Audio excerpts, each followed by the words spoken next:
Hey, what's up guys? This car suffers from the sickness of entrance position do not drive. It's basically the error when you put the key in the ignition and the steering wheel does not adjust. So in today's video I'm going to show you why you get this message, what is to be done with it. We're going to see some trouble codes this car has on a scan tool, which can get access to the steering wheel module.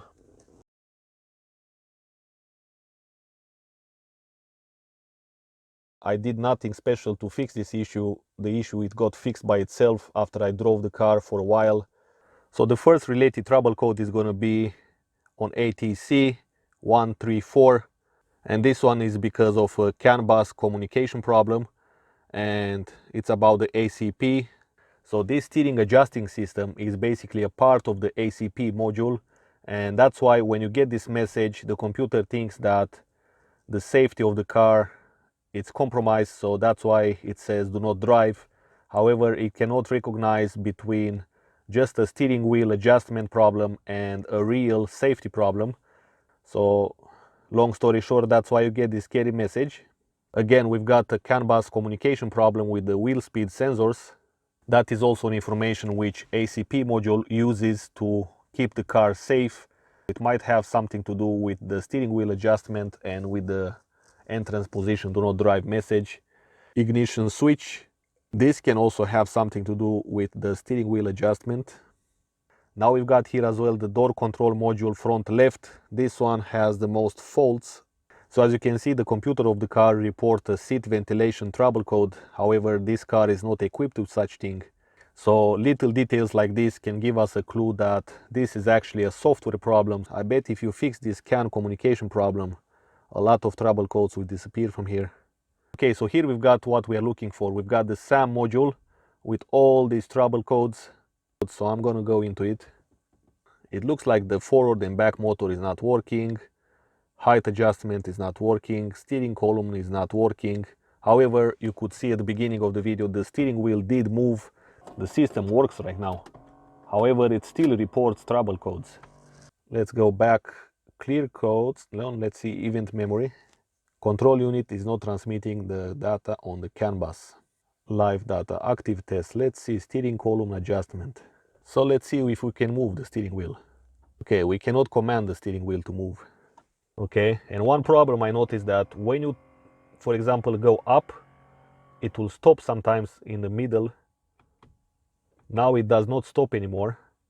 But before, for example, I go from the highest position, I want to go down, it will stop like this and then it will start again. Sometimes if, for example, I want to go down, the steering wheel will move up.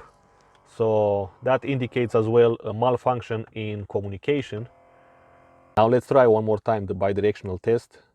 Let's see if we can go down. Yeah, I basically can hear the sound, but it does not move. Let's see control unit adaptation, steering column module. Start automatic normalization. Yes, but the steering wheel doesn't move. I can hear the relays clicking, but nothing happens on the steering wheel. Now it looks like it doesn't work anymore.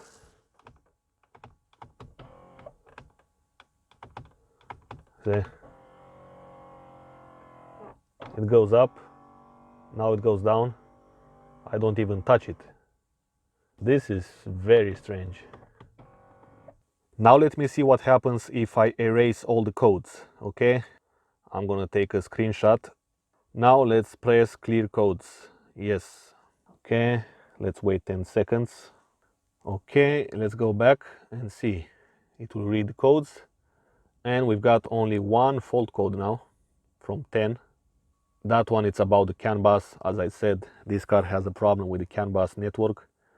Now with that being said, let's go ahead and see the fuse box and what you can do there in order to help this issue to disappear.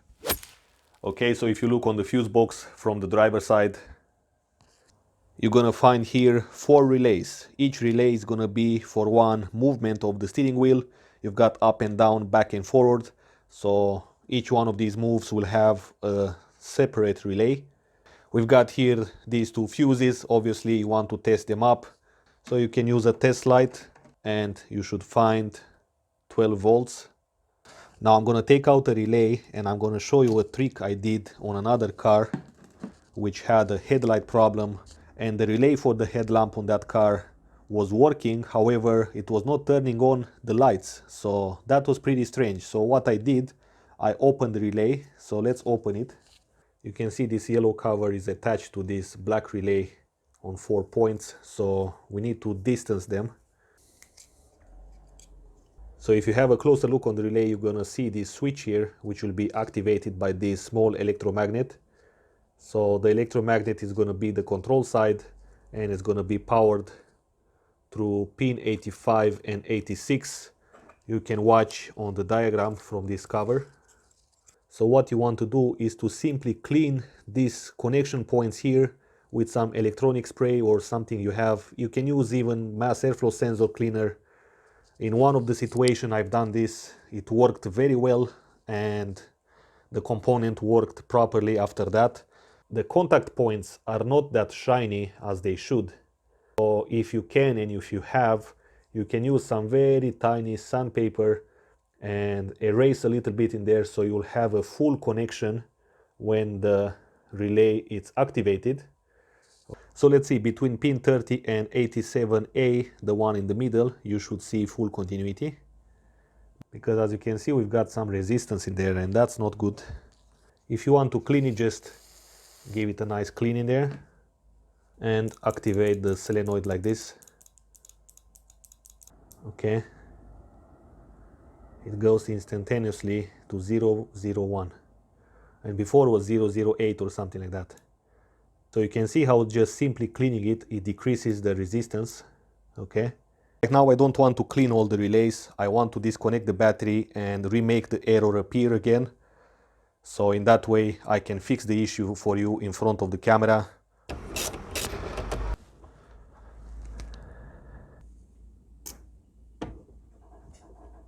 So let's see.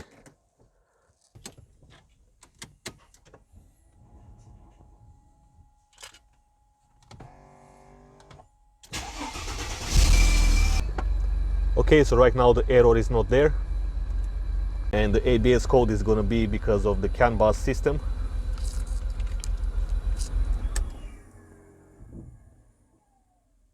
Now actually something interesting happened right now. As you can see, if I put the key in the ignition, the steering wheel doesn't move, doesn't adjust, and however the trouble code was not there. This will mean that if you get a scan tool which can get access to the modules and manufacturer trouble codes and recalibrate the steering wheel column, that might fix actually the issue. So when I said this is a software problem, I meant that if, for example, something goes wrong with the steering column, obviously it should be reported. However, you should not get this warning message to not drive the car. And obviously if you get this message, you cannot use, for example, cruise control. You cannot see what is your fuel consumption. A lot of information, basically all the information from the dashboard are gone because you've got this message on the dashboard. This is the problem. It's not about that the problem is reported. It's the problem of how it is reported, because this is not such a serious issue to shut down basically all the information in the dashboard.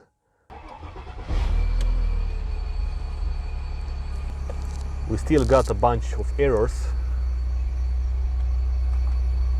Okay, ACP. It looks like it fixed the issue, because in the past 100%, if I was disconnecting the battery and reconnect it back, the entrance position do not drive message will appear there. So that shows that if you have a professional scan tool, you can actually fix this issue by resetting it and relearning this power steering column. Okay guys, so that was kind of a live diagnosis of this problem. Thanks for watching. If you have questions, let me know. And finally, don't forget to subscribe, and if you want, go ahead and check out the join button. I enabled that option after the request of some of you guys. And until next time, drive safe, so I can see you in the next video.